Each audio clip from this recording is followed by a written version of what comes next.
Everybody, the eve of the NBA Finals with Dallas and Boston coming up tomorrow, game one. We'll be on right after the game. We'll break it down. We'll talk about it. Mapes and Ryno in Sacktown. Good day, everybody. Hope you're having a good evening. Doing great. Hope you're doing the same. Napes here. We are trying to stay cool right now. It is Oh, hot. boy. Yeah, how about that? Triple digits in the first week of June. Fasten your seatbelt, man. It could be a rough summer. It very well could be. Good news. Not a ton of fires. So, Yeah, thumbs up there. and a surplus of water. Yes, plenty of water to go around right now. Which is gigantic. So anyway, yeah, bear with us. If I hope you're out of the heat. You can sit and check us out. You can join the show. You can see the link right there in the chat room. Also, the QR code over my shoulder. So if you want to join the show, you want to give us a call. It is very easy to do so. Again, we talk NBA Finals, and I think this is going to be a hell of a series. This has the makings of being a very competitive series. Storylines are there. The cities are there. Either way, somebody, a up-and-coming Hall of Famer, is going to get a championship right there with you, Napes. And, you look at Boston, they've been knocking on the door. They've made the Eastern Conference Finals 6 of the last 8 years, and they have not been able to get, a ring. And, boy, the table is really set well. I think one of the X factors that we don't know about yet is what type of effectiveness will Kristaps Porzingis have? Yeah, time will tell, and we'll know tomorrow. He says he's not, or isn't sure if he's 100%, but you got to figure, even if he's not effective, having him on the floor is going to change things, and especially the way Dallas is going to have to guard Boston, bringing a big man out. Yeah, it does. It changes how you play defense. There's no question about that. So, again, it's going to be very interesting to see. I think it's going to be a close series. I think Boston, it's just their time. I just think it's their time. I know that you have Kyrie going back to Boston. You got Luka. But the Celtics won 64 games this year for a reason. Yeah, they absolutely have been in the heat of it with the new CBA. How much longer can they maintain a roster like that? So the time is absolutely right now. I think another X factor, Luka keeping his cool, Grant. This is a stage where you got to stay as even keel as you can. Yeah, I think that is going to be very well. That's a good point. I think that's going to be definitely worth watching. You think this goes 7 games? I don't. I think it's going to be 6, one way or the other. I actually have Dallas in 6. I think they wrap it up at home. Okay. That would be their second championship. They won it with Dirk. So if they could win another, and then you got the Stanley Cup Finals. It's very interesting. With the Edmonton, they've got the whole country rooting for them. It's been, I think, 33 years since a Canadian team won the Stanley Cup. And, hockey, Canada, it's synonymous. And this is going to be like, every game is going to be like a national holiday in Canada. And if you're a fan of Montreal or Toronto or Vancouver or whatever, you're all rooting for Edmonton. It has a lot to do with national pride. This is a really big deal for Canada as you have Edmonton going up against Florida. I don't remember the golfer's name, Grant, but he was the first one in a very long time to win the Canadian Open. Do you remember the scene there for that a couple of years ago? I do. Was it Mike Weir? Are we going back that far? No, I don't think it was Weir. It was. How long ago were we talking about? Just a couple of years. This just happened. Well, Mike Weir, when he won it, I mean, he was huge. Yeah, listen, I can't remember the name, but I will tell you this. This is gigantic for Canada to get that gorilla off their back, having gone decades without winning a cup. It seems so odd that it's been that long, considering how hockey seems to be number one in Canada by a mile. It is number one by a mile. It's not even close. But a lot of the franchises up there have been mismanaged, such as Toronto. Montreal obviously is like the Yankees of the National Hockey League, but they're the last team to win a cup. It's been a long time. So we'll see. Florida and Edmonton in the Stanley Cup Finals. You got Dallas and Boston in the NBA Finals. So give us a shout, give us a call, send us your message, and don't forget to join us tomorrow. We'll be on after the game. We'll come on at 8:00. The game's still going on. We'll talk about it, but we'll be on so you can talk about the game. We'll look forward to that. That's coming up tomorrow at 8:00. Looking forward to having some basketball back. I was going to Yes. ask you really quick on the hockey point. You are a bigger hockey guy than I am. What do you think the X factor in this series is for Edmonton and Florida? Goaltending. Florida's got the best goalie in Bravosky. He's been great. It's goaltending. Edmonton has to get stellar goaltending in this series because they have everything else. Their Achilles heel since they've had Connor McDavid, they have not been strong in the net. The X factor is goaltending. Absolutely. The goaltending advantage clearly is on the side of Florida, and Edmonton's got to be able to answer with their goaltending. Yeah, and Skinner for Edmonton he played well last series. Yes. Game He did. 6, very, very big. But I can't imagine what it's like for these guys because to me, the hockey postseason coming off of that, incredibly grueling. And you went through this with George. They just won a Stanley Cup. That offseason must be a complete blur when you win a championship. It is a blur. It's interesting. When I was in Vegas in October at George's house, for people that don't know what we're talking about, George is one of my best friends and is the president of hockey operations for the Vegas Golden Knights, basically put the whole team together. But he was saying, Napes, you have so many issues that you deal with, such as, the 52 names that go on the cup. And he goes, there's a lot of debate. There's a lot of angst. There's a cutoff where people get their feelings hurt and it's a real issue. Then you have the design of the rings. You have everything that goes into that. And he said, the Stanley Cup ended in the last week of June. That's when Vegas won it last year. And then, boom, you're into all that. You got the draft right after that. So you get ready. They've got the draft. And then all the other stuff that I was just talking about. Now, listen, those are all problems, and problems not the right word, but that's a situation that every team in sports would like to have, figuring out, what names to put on the trophy or the cup and what rings to get, George was explaining to me, there's a lot of politics involved with all of that stuff, right? Sure. I could understand that. And then there's a budget for the rings. And George told me, and again, I hope I'm not betraying any trust here, but the owner of the Vegas Golden Knights is Bill Foley. And George met with Bill and said, we're doing this right. Okay? We're doing this right. And 100 employees, players, coaches, and other team personnel got the actual ring. In other words, there are different versions of the rings for teams when they win a championship. And a lot of times the cutoff for most teams, players, coaches, generally broadcasters, and a few select others, general manager, things of that nature. The number's not anywhere near 100. But George said to his owner, he goes, listen, we're doing this right. There are a lot of people that are responsible for our success. And the best way we can reward them is by this. And then George figured out, okay, well, what are we going to do for the players' significant others, right? What are we going to do for their wives? What are we going to do for their girlfriends? They made the most beautiful, beautiful pendant that the wives just loved. When their husbands got their rings, they did not know that they were going to be getting their pendants. And they were absolutely breathtaking, spectacular. So they did it right. And here's the other aspect. When you do something right, when you have success, all these players have friends on other teams, and they all talk. And when you are part of a first-class operation, which is what George has put together in Vegas, it is completely first class. And the way they treat people, the way they deal with people, that filters throughout the league. And so when it comes time for free agency or trades, people tell their agents, get me to Vegas. I want to go play in Vegas.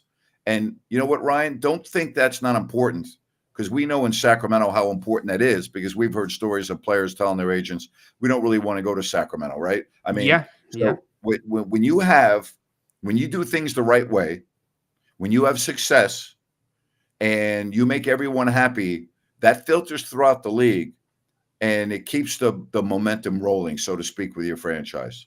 Something to be said for that. Dependence. What a great idea. 'Cause what's a wife, a girlfriend gonna do with a ring? A Stanley Cup ring, honestly, to be able to wear a pendant like that, that is cool. But teams like the New York Knicks, Grant, you've heard big names not want to go there because of the owner. It's the biggest Yes, stage in basketball, yet it's one of the things that keeps them away.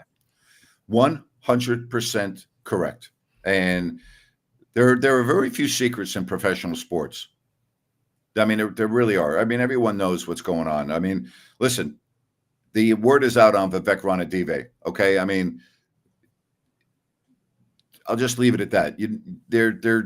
It's not like you have to go play in Sacramento. People are aware. Coaches that have been here and have coached under Vivek and are no longer here, they talk. Assistant coaches talk. I mean, the word gets out, Ryan. You know that. Yeah, absolutely. I mean, it's no secret when an owner's not rolling the right way or meddling. Vivek's tried to take a step back. Did you see or do you see any difference from what you hear from when you were with the Kings to now in No, Vivek? Nope. no, Still the same. no. Zero. Zippo. Zilch. Well, his tenure is young. Maybe it's not too late to change, but you bring up a good point just about, especially with the internet now, the amount of people that are getting into media, cracking open a mic. No secret is safe anymore. Yeah. All right. If you want to call the show, you've got the link, you got the QR code. If not, just drop us your messages. Getting ready for the NBA Finals. And before you know it, we'll be gearing up for the draft. I think I'm not a fan of what the NBA is doing this year with the draft, splitting it into 2 days. I mean, it's just greed. It's just, I don't know. There's no need for it, in my opinion. Napes, it's keeping up with the Joneses, right? The NFL, Yeah. they make it a multi-day event. It's trying Yep. to make your season year-round. That's the Yeah. goal in sports these days. Speaking of the NHL, my buddy was able to spearhead this. The NHL draft is at the Sphere in Las Vegas. Yes, that is right. That's going to be incredible. I believe that's one of the first sporting events that will actually Yes. be held at the Sphere. Yeah. So, again, that's going to be a big time event at the end of this month. So we got a lot to talk about, but we want to hear from you. So feel free to give us a shout. We would love to be able to chat with you. And don't forget about New Works Plumbing. They've got a fix for you for your plumbing needs and repairs. Just go to sackserviceplumbing.com or call that number on your screen. New Works Plumbing, they're available around the clock 24/7. New Works Plumbing, they've got a fix for you. Also, let's hope there are no injuries in these NBA finals that deter the outcome. Yeah, that would be a bad thing for the NBA in general. And an injury this late, depending on what it is, that could easily be rolling into next season. The reason why I say that, we've had a lot of injuries in the postseason this year. And boy, you just really hope that you don't have that this year. Well, I think it's part of the way the game's been called. It's been more physical, Grant. We've seen players shoving each other in the post, and the refs just let it go. So when you get to this point in the season, this much basketball, that's always a big concern. Yeah, and that's the other aspect is let's hope we're not talking about the officiating after every game. Oh, boy. We're talking about the WNBA officiating today. They just can't seem to keep their little noses out of the news. They love the news cycle. Yeah, pretty crazy. Yeah. Luka has convinced me he is the best player in the league right now. I don't know if I would go that far. I think he's in the conversation, but I don't think he's the best player in the league. Who do you think the best player as we sit, in your opinion, in the league is today? I think it's Nikola Jokic.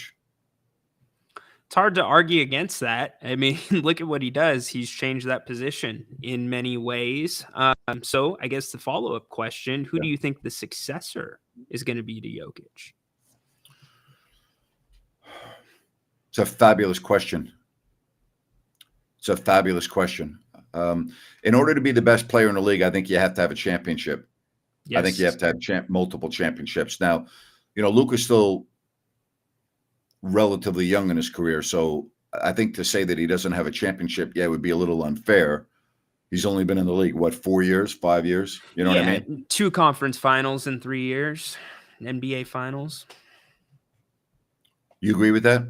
Yeah, I would agree with that. I think he's certainly probably near that top of the list, though, in terms of the potential to be there. If you're going under the radar, I think SGA could have a very good shot very soon at being the best player and possibly the face of the league. All right. Something else I wanted to talk about, and this won't go over well with everyone, but I don't care. So I have not watched the Oakland A's play a game live this year, but every day that I go on social media, TikTok, whatever the case may be, I am subjected, not that anyone's putting a gun in my head, to hear the embarrassing announcing from the A's female announcer, Jenny Kavnar. It is so amateurish. It is so bad. And listen, I'm all for women getting an opportunity where in the past they haven't had as many opportunities. From when I began my career as a sportscaster, the opportunities for women in the field that I love and have a passion for has been phenomenal. And I think that's really good. But I'm not into tokenism. I'm not into hiring someone just because of their sexuality, or excuse me, their gender, their ethnicity. The reason why Jenny Kavnar was hired by the Oakland A's is one reason and one reason only. It's because she's female and she's the first ever MLB female play-by-play announcer. And again, I have no problem with that. I'm fine with that. But she's awful. It's embarrassing. And I don't get it. I really don't. I just don't get it. I don't know if you watch the A's play or you disagree, but oh my God. Boy, it's so bad. I mean, and she tries to be cute. I've seen the video excerpts online of her trying to be cute, with the Siri player from last week who she made fun of, and then on the next pitch he put the ball into orbit. Yeah. It's embarrassing. It's tough, Grant. I'm with you about opportunities, but I don't want to say know your role. I think probably there are things, though, you need to kind of earn your spot. Once you get in there, do the job Yep. the right way. You can't get too cute too soon. I haven't had a big sample size of it, but Oh I my have heard God. the same complaints. It's horrible. It's embarrassing. All right. Again, if you want to drop us a line, feel free to do so. And join us tomorrow. Post-game show will be on at 8 o'clock. If the game's still going on, we'll chat with you towards the end of the contest. So be very close. Be right around there. And we'll see if the game goes to overtime or not. And but again, in the meantime, give us a call. We would love to chat with you right here on If You Don't Like That. Yes, indeed. Just like Johnny. Welcome to the show tonight. Johnny, you there? Johnny's not there. Looks like we lost Johnny. Sorry, Johnny. Give us a try again. Maybe it's a little internet connection thing there. I see him over there in the queue, so to speak. Yeah, I know. It's a little bit weird. Let's bring him back up one more time. Oh, he's gone. Dropped off. We lost That's one. all right. That's all right. He's gone, but I know who is here, and they're always here, and that's Bennett's with their 3 locations in Sacramento, Roseville, and the West Side Grill in Rockland. Don't forget about their happy hour 2 to 6. Their sips and taste. You'll love everything that they have to offer. Get down there to Bennett's for their sips and taste happy hour from 2 to 6 with great prices and share plates and everything else. It is awesome. And of course, on the weekends, they have their phenomenal weekend brunch, the weekend prime rib, prime seafood and steaks at Bennett's. Just go to Bennett'sRestaurants.com. That's Bennett'sRestaurants.com. Make a reservation or more. That's Bennett's. 3 locations, Sacramento, Roseville, and the West Side Grill. Check it out. You will absolutely love it. A 10. A 10. Great energy tonight. Sips and taste. Love it, Nabes. 10. 10. See? I bribed you yesterday when you gave me a 9-7 for the Sunrise Landing lead. And now, by the way, nice shirt. Thank you. You like that? Yeah, I do. This guy, look at that right there. I get stopped all the time. Is that Grant Napier? Yes, it is. Oh, my God. Go to ifyoudon'tlikethat.com. Getting some love still for your rant last night. Oh, yeah? Yeah, People like that, everybody huh? loved it. They loved the take about Weber and Malone. That was a little bit out there. That's one of those ones I'll remember for a while. Worse than the Kings broadcast? That's pretty bad. So I've never watched the Kings broadcast, so I couldn't answer that. Yeah, I mean, anyone that would put Chris Webber in the same sentence as Karl Malone just doesn't have a great understanding of basketball. That's about all I can say. Yeah, no, they do not. I'm going to kick you a question since you're not going to be at the 2 o'clock show tomorrow. The King's Court Live. Come check us out right here on If You Don't Like That. Grant, if you could take one King from the 2001 2002 team and put them on this roster right now, who would it be? Vlade Divac, because That's I'll the tell you way what that he I would was do. thinking. The ball would be moving around the perimeter. He would galvanize the team. There would be no locker room issues. I'm not saying there are, Yep. but like De'Aaron Fox wouldn't go 3 weeks without speaking to the media if Vlade were a player in this era. It wouldn't happen. It just would not happen. So, and I've talked to other players about this, and they all say the same thing, that that's as good of a teammate as they've ever had. I'm a big believer in not only production on the court, I'm a big believer in intangibles and not Mm. dividing the locker room and all of those other things. And so that would be the person I would add. Who would you put on? You took mine. Vlade is absolutely the guy because sometimes that Kings offense gets stagnant. Vlade would Yep. make sure that doesn't happen. If you're not Yep. moving, you would look like a fish out of water. They would be Yep. moving fluidly. And is there a better guy for Sabonis than Vlade to possibly Nope. be on the court with? No. Nope.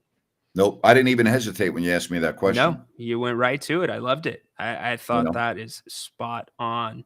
Zakara says he would want Doug Christie, need a strong defender. Interesting. I think you have a strong defender. I think Davion Mitchell's a very good on the ball defender. Don't you think so? Yeah, I think Davion's good. It's just been infrequent. He doesn't get that Yeah. constant run. And Keon Ellis, again, not the next coming, but he plays a similar role. To me, that's the type of two guards you need in this type of offense the Kings have been running. All right. Fire away with your questions. We will be with you for a little bit longer. And then tomorrow we'll be on post-game show right after. And then if I could take one bench player, it's hard not to take Bobby Jackson. Bobby Yeah. is. But for what this team needs, I would take Scott Pollard. Yeah. I think we had that discussion before. I think it was Scott that we both came up with. That he just gave the Kings a spark off the bench. He Yes. had that dog in him. JaVale McGee recently made some comments, and obviously he is a free agent, likely not to return to the Kings. But the word dog, the Kings need dogs. That guy's a dog. This guy's a dog came up so many times. Different era now. Vlade is good for what you're saying, but modern players won't listen. You're basing. What are you basing that on? Like, where do you come up with that for? What do you mean modern players won't listen? I mean, really? No. If you have the right chemistry in a locker room, if you have the right leader in the locker room, everybody follows that leader. Okay. And if they don't, they're an outcast and they, generally speaking, aren't there much longer. Okay. So I don't know why you would say that. That's just not true. It really isn't. Yeah, he might get a couple technicals for flopping now that you can get teed up for that, but the locker room, no way. Yeah. Well, I don't know where people come up with you're stereotyping today's athlete. That's what you're doing. You're stereotyping today's athlete. Now, is it different than when it was in the early 2000s? Yes. There are a lot of things that are different now compared to then. Okay. Even camera phones.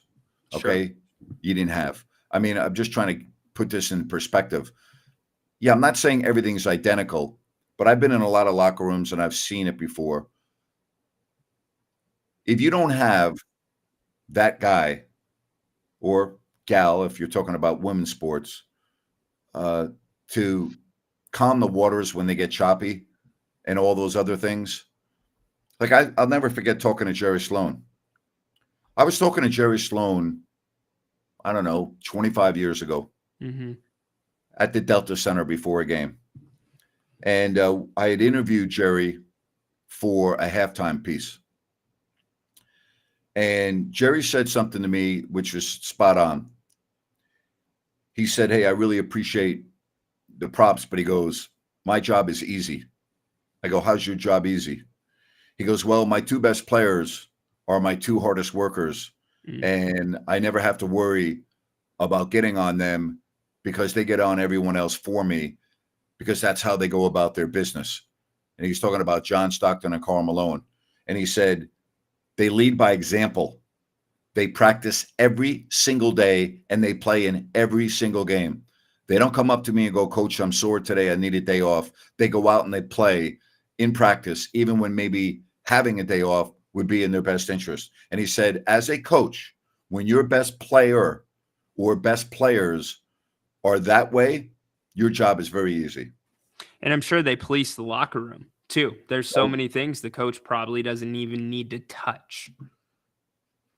that's special when you have that. Yep, You know, no and doubt. and listen, I know it sounds like I'm picking on Chris Webber. Chris was just the opposite.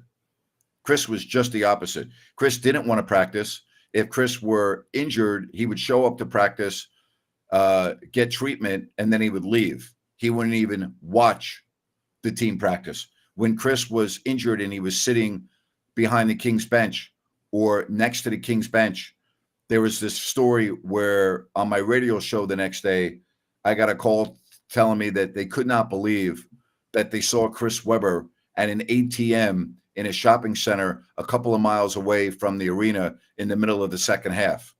And I'm like, that doesn't surprise me. Doesn't surprise me at all. What surprises me is that the media allowed Chris to get a free pass with all of that stuff, just like when he went to LA on the team plane for a huge Sunday afternoon game with the Kings and the Lakers, national television. Chris had been hurt that year, and he finally showed up, and people were like, "Man, how great is that? Chris is now going to come support the team. He's good enough to travel. This is awesome." The game the next afternoon, Chris is not there. Where was Chris? He was seen on Rodeo Drive in Beverly Hills at brunch with Tyra Banks in the middle of the game. That's not a leader. That's not a No. leader. Fraud. That's what that is. That's a fraud. You would have never seen Karl Malone, first of all, miss a game. But if he did miss a game, Karl wouldn't be at a restaurant in downtown Salt Lake City in the middle of the second half. That's bonkers. And the best leaders, Grant, they never need to come out and say, "I'm a leader." People Nope. just follow. Yep. But again, I mean, when you talk about intangibles, Ryan, you know this. You've been around sports all your life. When you're in a locker room, in a team environment, you understand that the very best of the best might get a little bit of a different treatment, and it's kind of acceptable. But the best coaches and the best locker rooms treat the best player on the team the same way they treat the last player on the team. And I think Bill Parcells was great at doing that. And that's just the way it goes. All right. I think that when you start treating players in a locker room differently, you're going to have very, very often you're going to have a divided locker room. I can tell you your investment is different. I can speak to being around the SDSU program with Steve Fisher. He treated his 5-star recruits the exact same as he treated the student manager taping the game above. And when you feel like you're that part of a team, that much of a team, you are that much more invested and bought in. Am I going to read Chris Webber's book when it's released? I will not read it because Chris is a chronic liar, and there is nothing in the book that I would believe because of his history with lying and fabricating things. So no, I have no desire to read it. Yeah, I found it really rich that the times we see Chris around Sacramento now are the times that he is pushing something like his book, or he's here doing a national TV game. Talk about somebody that really blew it. You guys had the run in on the radio where he was unprofessional. It's just sad. You see the other Kings come around and want to be here. Brad Miller's here all the damn time. All the time. Yep. So. all the time. So, it is what it is. The NBA Finals tomorrow, game one. Again, we'll be on right after, and we very much look forward to having you join us for the post-game show. Hey, I want to talk to you about Sunrise Landing. It is one of the newest, actually the newest residential community in Calusa. And if you go to CalusaSunrise.com, you can check out this phenomenal community from Blazona Development. 6 models to choose from. No Mellorews, no homeowners. Adjacent to the Calusa Golf and Country Club, access to I-5, Highway 45, Highway 20. It is Sunrise Landing in Calusa. Just go to CalusaSunrise.com. That's CalusaSunrise.com and check it out for yourself. That's Sunrise Landing. Again, tomorrow, don't forget, we will be on right after the game. Looking forward to it. And I just hope the games are competitive. I don't really have a rooting interest. I mean, I don't. Normally, I would root against Boston in every way, shape, or form, but this Boston team doesn't irritate me. They're very professional. I have a lot of respect for the way they go about their business. Dallas is the new kid on the block, so to speak. And I think Boston, I think it's their time. I just think they've been knocking on the door and knocking on the door. I think it's their time. Fair enough. Like you said, very well could be, should be. I think everybody or most people agree with that. Either way, you know what? You get a new champion this year, which will be good for the league in general. And I'm okay either way, even if Boston ends up winning it. Chris has no rings for the record. That would be zilch, 0. When you think about the future of the Kings, if you were to, as we sit here in the first week of June, on a number of 1 to 10, where do you put the importance of this offseason as it pertains to, let's say, the next 5 years of this franchise's future? How big of an offseason is this, 1 to 10? 11. Okay. Why? To me, it's massive because, yeah, you've put together 46 and 48 win years. You've had the convenience of having guys under contract, but now that you've locked up the coach, now that the fan base knows this team can play, a lot of people think it's more of an effort thing. This is the year that you actually have to grow, and this is the year that's going to dictate whether those big decisions are made in which direction this team could go. Because, Grant, I'll kick it to you. I think it's 50-50. The Kings could either keep on that track of a Denver, or we could be looking at a Portland situation very easily in 18 months. They're on a seesaw, and the seesaw right now is like this. Yes. And it could go up or it could go down. All right, I want to get to this real quick. Why would you always root against Boston? They are very well respected in the league. Zach, I'm from New York. I hate Boston. I hate everything Boston. That's why. Okay, as we were saying, I don't know if I would give it an 11. I'd probably give it around a 9 because I think they are some very good pieces. But I'm with you. In order to propel and keep the, I guess, what word am I looking? Keep the level of 2-year consistency in terms of wins, 48 and 46 respectively. Yeah, I do think it's a high number. But aren't they kind of in this position where they're talking about they need to swing for the fences, right? Well, you take the wrong swing on the wrong player, that you're overspending, you're overreaching, and to me, that is where it makes it that much more important, and it can dictate what moves could be made in the season. She might not have as much flexibility. All right, you want to try Johnny one more time? Yeah, we'll give Johnny a try. He's been working that internet connection. Johnny, welcome to the show tonight. Johnny looking good in his sack shirt. I don't think it's going to... Johnny, you there? All right, Johnny's not going to be with us. Johnny, thanks for trying, though. Appreciate it, my friend.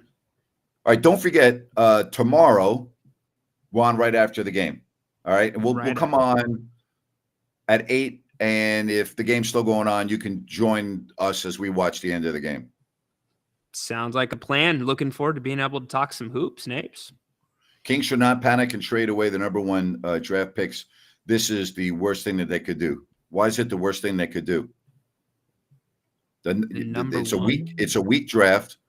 Doesn't mean you can't get a good player at 13, but the chances of getting a player at 13 who's going to be able to help you in the immediate future is not good.